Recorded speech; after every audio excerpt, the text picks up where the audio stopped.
তুই মেয়েটা প্রেমে পড়েছিস না? তুই যা তা কথা বলছিস তুই। তুই মেয়েটা প্রেমে পড়েছিস বলেই ওকে পারফিউম গিফট করতে চাইছিস না, কারণ তুই খুব ভালো করে জানিস যে পারফিউম গিফট করলে রিলেশনশিপ ভেঙে যায়।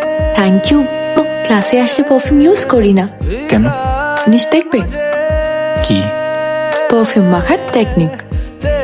তোমার জন্য একটা গিফট আছে। গিফট? কেন? তুমি আমায় এমনি এমনি গিফট দিয়েছো তো। হ্যাঁ, সেটা তো মানে এটা দিয়ে কি হবে? এখন দেখো না, পরে দেখো, যখন আমি সামনে থাকবো না। দিয়াশা, স্যার, বইগুলো লিখে আনবো। বাড়ি যাবি তো? হ্যাঁ, bye sir. You, I love you.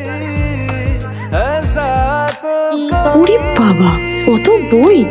জানো, আমাকে কেউ যদি লাইব্রেরিতে বন্ধ করে দিয়ে যায়, আমি পাগল হয়ে যাব। তুমি পারো এত বই পড়তে। কোনোদিন চাইলেও টিচার হতে পারবো না, ম্যাথসের টিচার। তাহলে কি হবে?